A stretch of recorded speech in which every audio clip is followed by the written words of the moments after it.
their classes or their programs. But welcome everybody. This is Battle of the Brains. I'm Jenny Jones. I'm teach at Helen Tyson Middle School in Springdale, which is 6th and 7th grade. I have the wonderful opportunity to have a lot of flexibility in my program.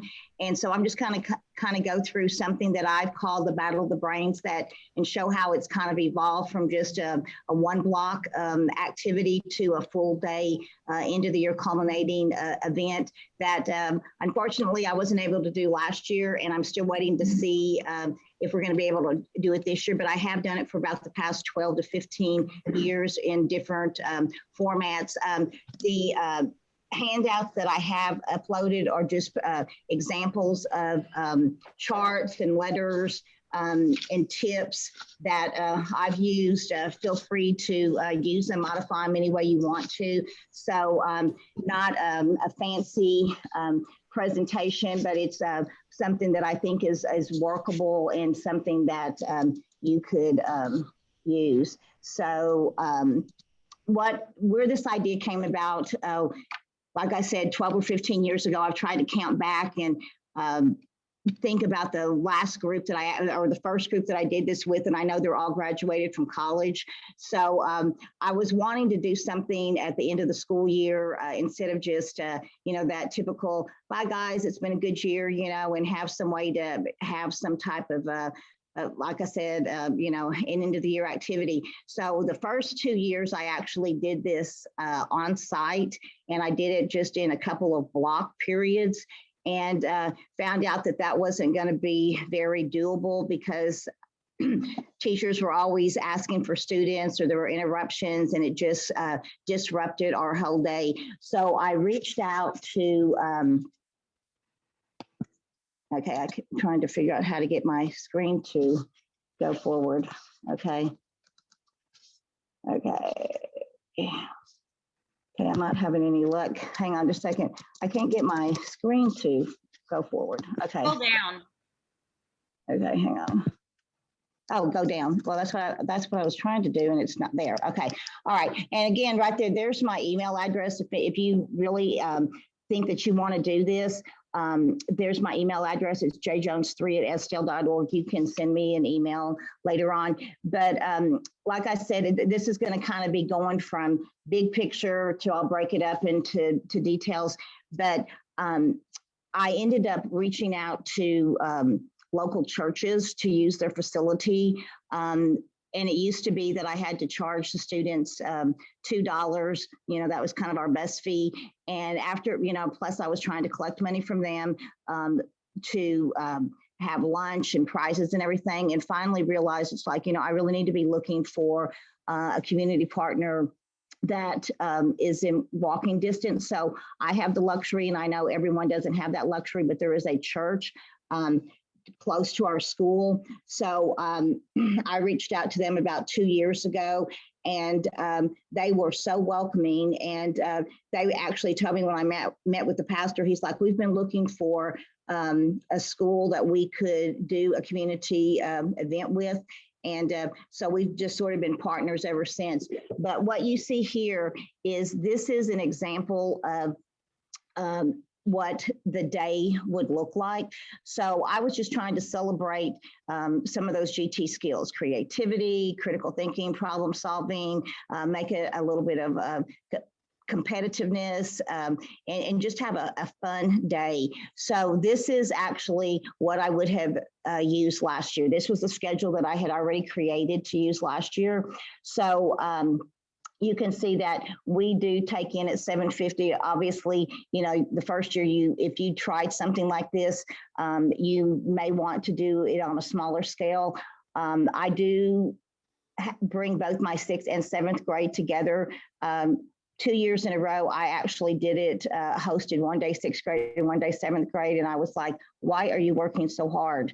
So I ended up combining the two groups together. So that's where you see the 4 groups. So basically I just, what I do is I have the students actually, capitalize on a lot of the Science Olympiad activities. So you can see here it says like pick up egg drop, and then we walk to the church. So that is the one thing throughout the school year that I actually ask the students to create at home. So they actually make those and they bring them to me. And then you can see that from like the 8:45 to 9:30, we do like a little brain teaser. So everyone is like sitting down at their rooms, everything, and I'll go through how everything's set up in just a second. And then you can see that they each have a schedule that they follow. We have lunch built in, and then awards. So I've just written a lot of tips. So plan, and plan some more. So just know that if you choose to do something like this, and again, you know, I'm a one-man show at my building. So this was me doing all of this together. So you do need to kind of start early. So some tips, you know, if you can secure a location off campus. Again, I had the luxury where I didn't have to collect transportation fees from the student. I would try to secure the date around September or October so I could get it on the calendar, you know, to avoid conflicts. I know one year choir planned something the same time, so that created a big conflict. I go ahead and create a tentative schedule and start listing my materials. And I try to keep the activities fun and challenging, but simple. So, you know, I don't have to use a lot of money. Maybe it's stuff that I already have in my room, or I can get, you know, borrow, beg, you know, how as teachers we do that. I do send a lot of communication home to the parents.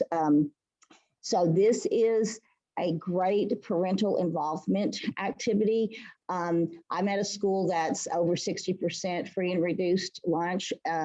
But you should see the parents that step up if you ask early in the year, and will try to rearrange their schedule to try to come help you. But they're not just a chaperone, they're actually event host. So I plan everything and they run all the events. So again, I mean, I work really hard and put in a lot of hours into planning this, but I want it to be really organized and, you know, kind of go off smoothly. So I start sending out communication, and you know how it trickles in, you know, one or two people will sign up, and then you have to kind of push again. And, you know, and I'm always, again, these are the 6th and 7th graders, and I'll say, hey guys, if I don't have enough event hosts or chaperones, you know, we won't be able to do this. So I think further on down, you can see that I started seeking out some former high school students that had attended Helen Tyson. Oh my gosh, they were more than thrilled. I had kids emailing me, hey, can we come help at the Battle of the Brains? I've had grandparents that have stepped up to help. And even in roles, like you could see, I need the brain teaser scored. So grandma that wants to come help, she can sit there and easily just score the brain teasers and not have to be in charge of an event, or they could be helping with passing out the snacks or with lunch. So again, you have to, you know, follow up on that communication. I do personally, every year when I do this, collect anywhere from $1 to $3 from each student. And that varies from year to year, depending on what kind of donations I get. A couple years, I had a brother and a sister, which would have been 4 years, sort of like back to back. Dad just happened to have a connection with Sonic, so he would donate that hot dog buns. And then I had a student whose dad had a connection with Johnsonville sausage, so they donated the hot dogs.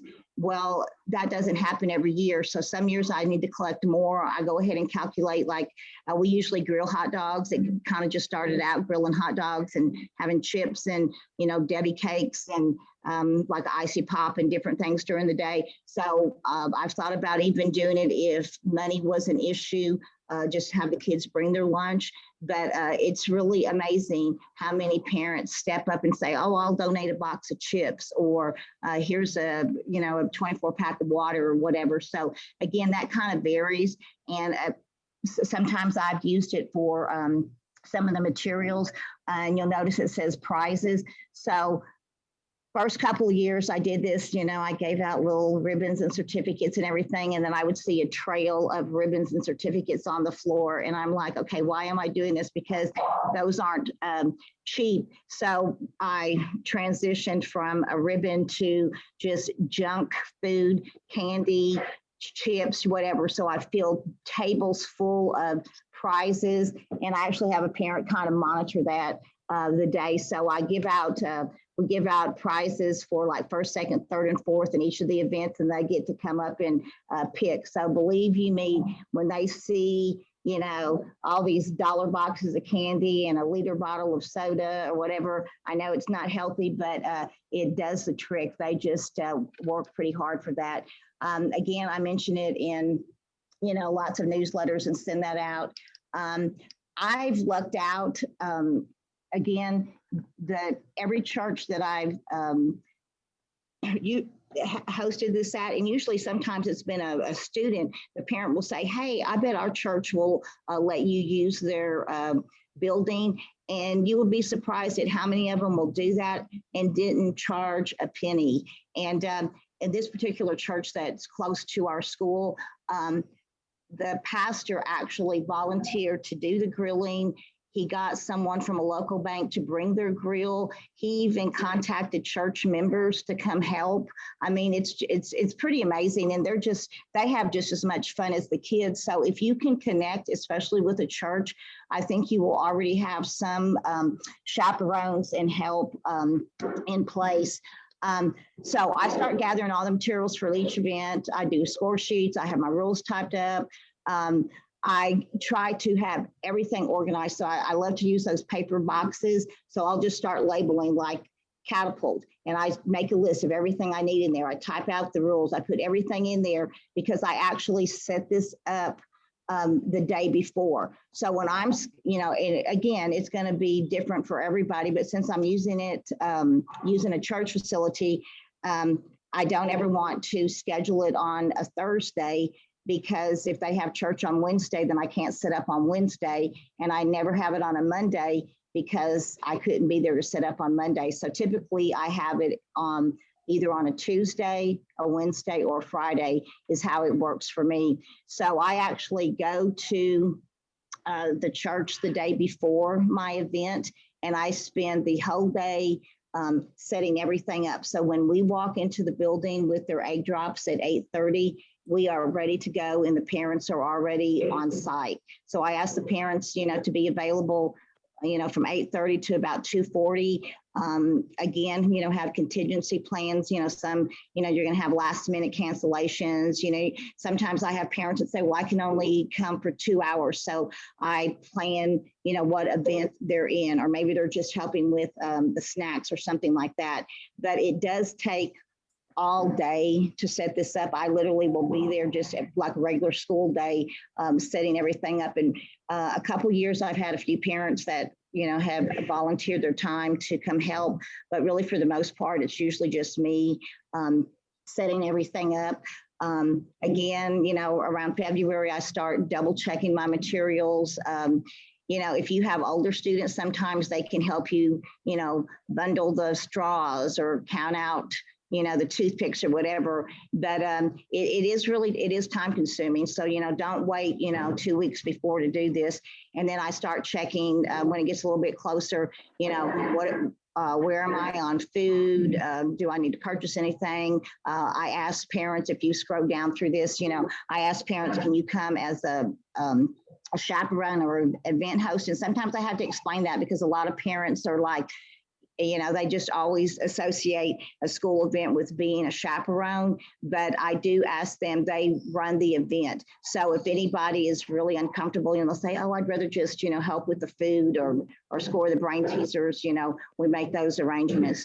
So I ask parents to come as a chaperone, host, to donate any prizes, or to send like cookies, cupcakes, candy, or something like that.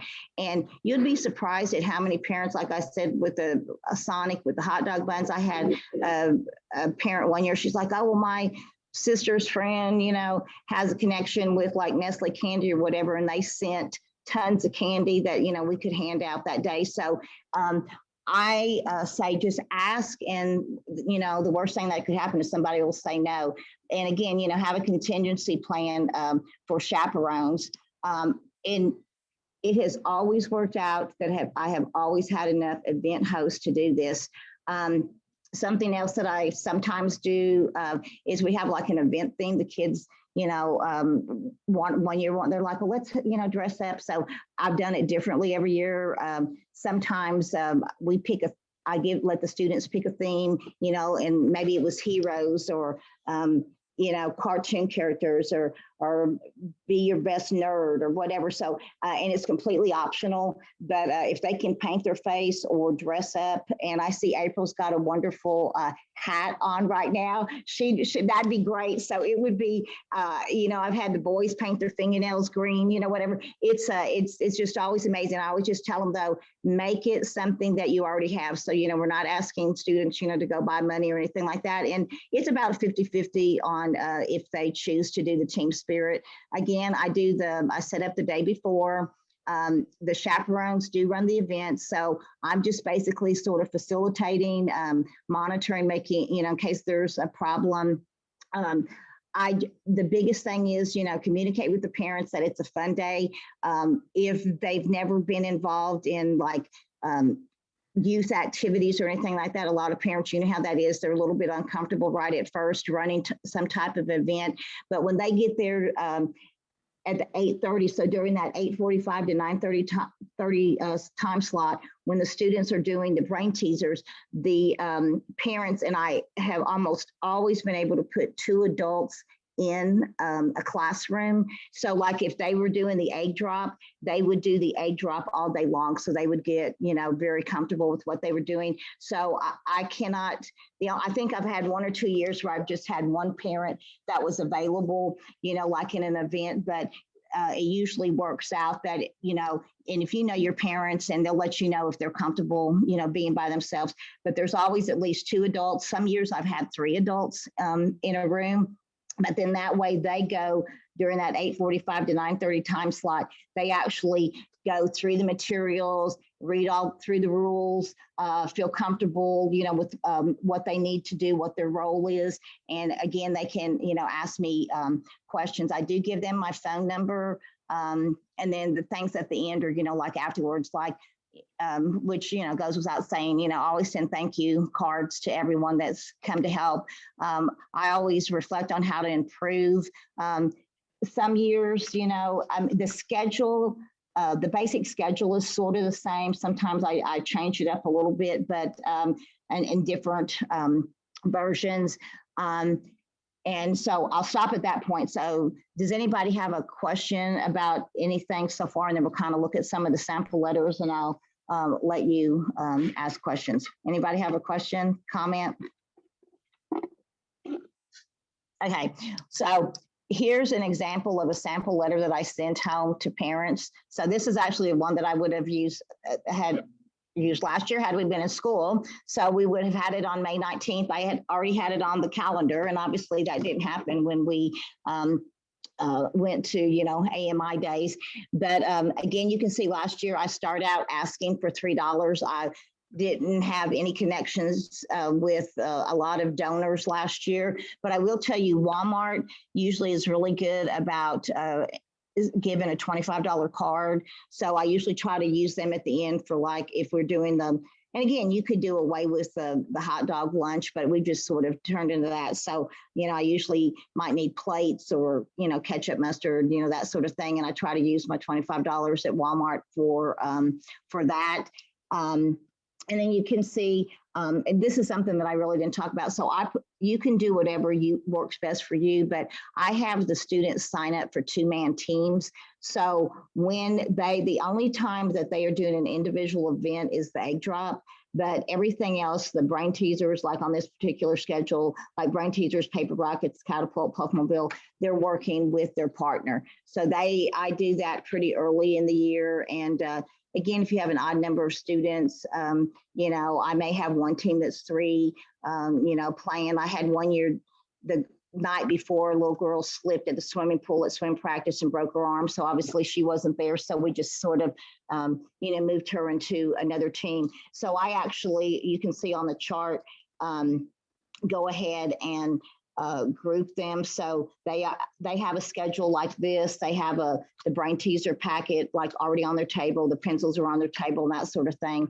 And, it tells them we'll talk about that. And you can see where I've talked about how I need, parental help. The parents can send this back. And I'd be curious to see, what kind of ideas you guys have, because with everything changing, I'm still trying to think if I can do this year. And my numbers are a little bit lower this year than typical years. Usually I have anywhere from 100 to about 120 students.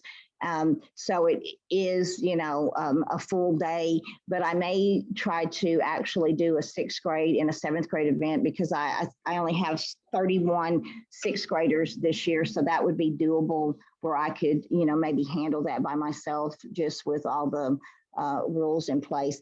So that's kind of the letter that I send out. And I send lots of donation letters out. So here's one that I send to, this is a neighborhood market that is very close to our building. I send them out to, if I don't have a, like I've sent them out to Sonic. I send to Walmart, obviously, Sam's. Allen Canning used to be up here, and they used to donate the little potato sticks. I mean, any place where you could send a donation letter to. And again, you can see that I have the district's tax ID number there. So they're usually more than, very generous when it comes to sharing. So again, so here's where I get, so here's some information that I send to the parents prior to the event. So you can see that it's a lot, it's wordy, but parents it seems like if I can give them more information, then they can kind of go with it. And I do tell them that if they make any changes with the event, if they interpreted something differently than what I was thinking, that's fine. They don't have to get my, consent to do that, to just be consistent throughout the day. And so this is like, what they would do when they get there, because the parents, for me, like this is the church that I've been able to host this at. The parents are actually there before we get there. So when the kids get to school at 7:50, they come and pick up their A drop. Like I said, this is something that I actually have them do at home. This year, though, if we do it, I'll have them make them in class. They come pick up their A drop, and then we walk over to the church. So when they walk in there from like that 8:30 to 8:45, we're just going over like some housekeeping rules, location of, where the different events are. I have signage up, listing where everything is. So if you've been to any kind of, whether it's Quiz Bowl, Science Olympiad, any type of math challenge, it just kind of runs, the same way like that. So the parents are like reading over all of this. This is something I've sent out in the past. And again, it's some of them, like you'll see about cleaning up. I've had parents say, I'll just as soon just come work in the kitchen and clean up and sweep the church or whatever. And that works.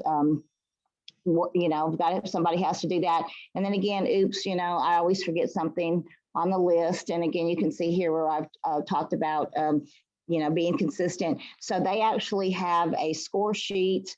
They have score sheets for each event. And here's like, this would be an event, like Straw Tower. So I would have like, if you were in charge of the Straw Tower, you would have all the materials already for this. You would also have a list of all the two-man teams, so you could record the information. And I've even tried to, get it down to how much time they would have to build, the test, to clean up if a parent, is not comfortable with that, so they can, make the event run smooth. So I've tried to pick events that can be done in about the same amount of time, so we could, stay on the schedule. And again, they have a little score sheet. This one was aerodynamic, so they, turn in. So when they finish their events, kind of had an area where they could just come turn in this. Because if you've looked at the first sheet from like 2 to 2:45, we do the awards, and I always, we'll just go through each of the events. And again, like this one was just, sixth grade. Sometimes I'll have the same events for sixth and seventh grade. This one had a few things different. Like seventh grade was going to do bridge building, and sixth grade would do catapult. So kind of just changed that around. And I'm sure that I forgot something, but this is just, I've had students come back, and I had an email not too long ago from a student that's a senior this year, and she was telling me, I just want to let you know, I still remember, doing Battle the Brains, and that was one of the activities that I enjoyed the most. But I don't know, it's just kind of just become part of my program to set up. You certainly don't have to do an all-day event. Like I said, when I first started out, I just did this in my classroom. But again, I couldn't do that in my classroom today, and I couldn't do it with both grade levels. But I think the first year that I did it, I just did like a little brain teaser competition. And then it, just evolved from, oh, well, let's add something else to that. And then it became, well, let's add prizes, and let's have lunch, and let's, do the like team spirit. So after I got to this full day format, I personally liked it. I've had kids tried that have worked on, coming up with ideas, brainstorming ideas. I'd be curious what some of you, if you like this idea, just in the knowing how everything is structured this year, what kind of ideas you think would be doable and workable. Does anybody have anything that they think would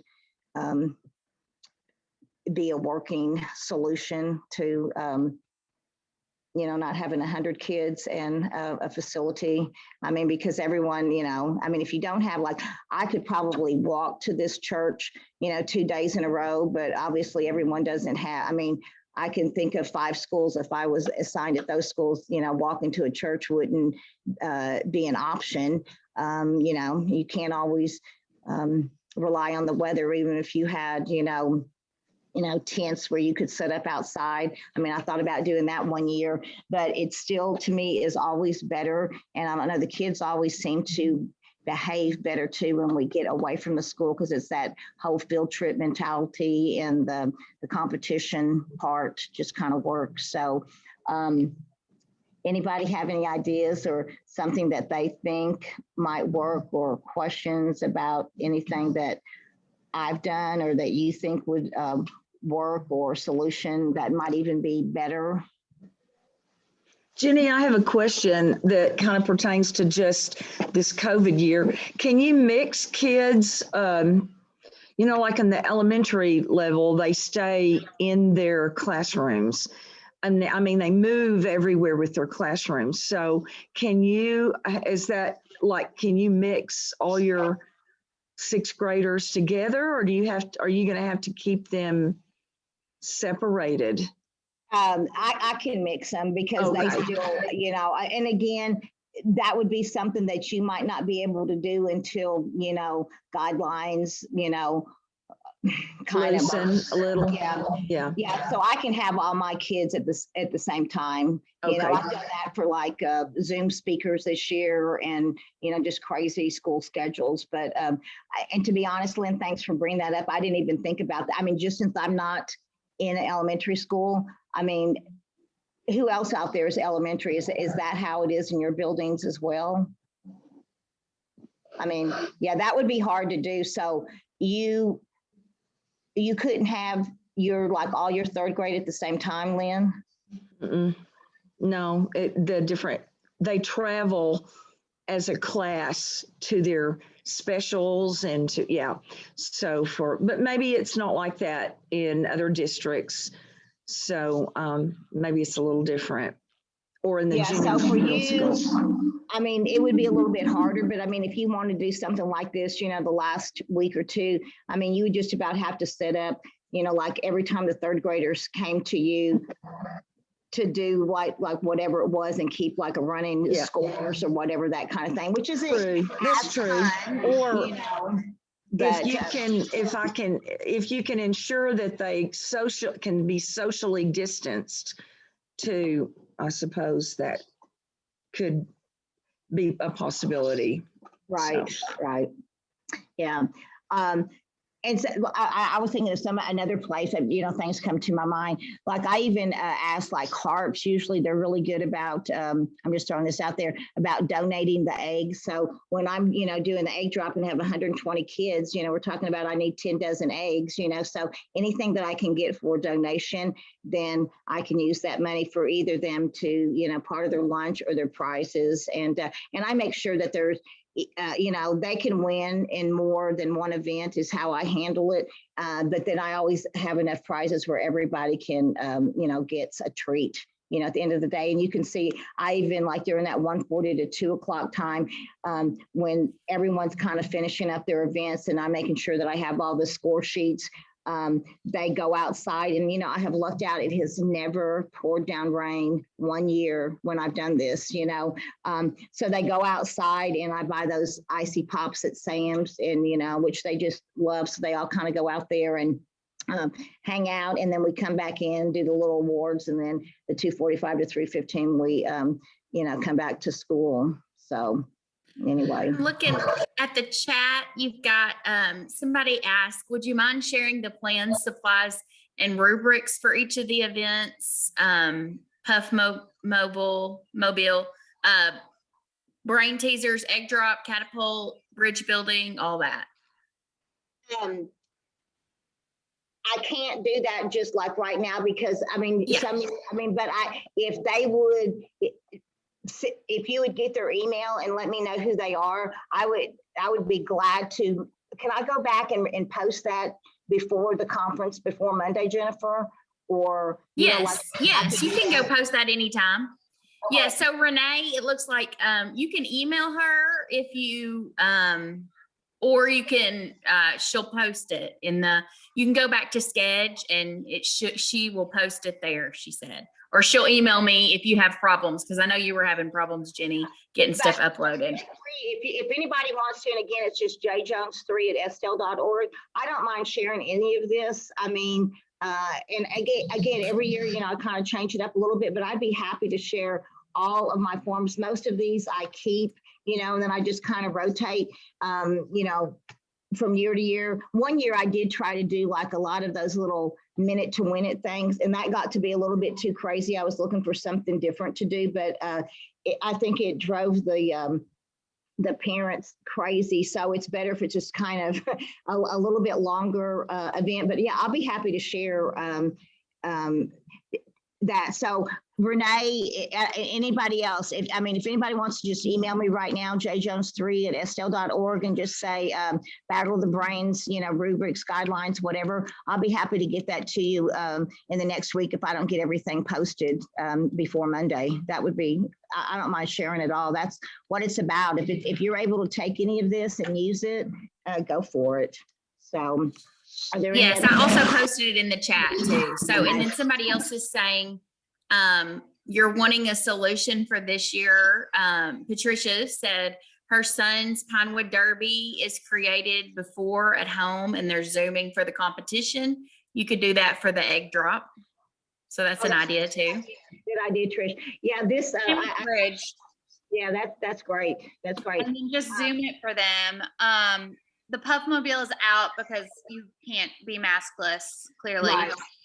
Trivia, you can use that online buzzer system, COBA. Right. And do it like a quiz bowl. But that's the only one I can think of for you. Yeah. And I mean, you know, and again, you know, I've been able to have like all of my sixth grade together for Zoom meetings, and you know, I may be able to, you know, I was going to kind of wait till after spring break and see if administration, what they thought. You know, everything keeps changing, you know, kind of on a weekly basis. But I mean, I know like in our district, all of the band students and choir students have gone to the high school to do big performances. And I mean, you know, they could tell me no, and I'll just come up. I'm at least going to do the egg drop at school. But there's just something about bringing it all together and making it an all-day event where, you know, you know, and especially, I don't know about other districts, but, you know, in our district, we've got some time at the end of the year where we're, you know, testing and not seeing students. And I always hate that last class where you're just like, bye guys, it's been a good year. And, you know, you don't see them, you know, and that's really where this came about, is like, I need to do something. So, I mean, it's just a great way to capitalize, you know, again, on their creativity, you know, their critical thinking, problem solving, you know, they're working with a partner. And yeah, I'll have to think about it. Thanks for sharing that, Trish, because if I can't do it as a big group, you know, but again, Science Olympiad, you know, you can tell if you've had any dealings with that. All of these activities this year were from Science Olympiad, because our district, Springdale, we don't participate in the co-op Science Olympiad anymore. So I just took those ideas and used it for this, and you can't beat what they have out there. So Jennifer, are there any other comments or questions, or? Jennifer Park. I'm trying to unmute here. Okay. I think mouth moving. I think people were just still asking for your email, and we cut and paste that again. And Trish also said add a digital breakout too. That'd be good. That would be a great idea. Oh yeah, you know what? And I'm doing that. I've got one class doing that, Trish, and that has been one of the most popular classes this year. That is be super, Trish. I didn't even think about that. That's easy because it times it for you. So like, it's easy for you to be like, oh, there you go. There's first, second, third. Yes. Yeah. Well, I'm so excited about, I'm getting off on a breakout thing, but on Friday we have, for our student showcase day, we're having an escape room, and it's actually going to be like ran by an actual escape room. So it's more like going to be, you're seeing video and working. So I'm excited about seeing that, but I think a digital breakout would be awesome. Yes. I wrote that on my list, Trish. You were the woman with the ideas. I knew somebody would help me brainstorm. That's why I need somebody to brainstorm with. I'm actually texting you now. Hey, Jennifer, are the Friday sessions, will those be recorded as well?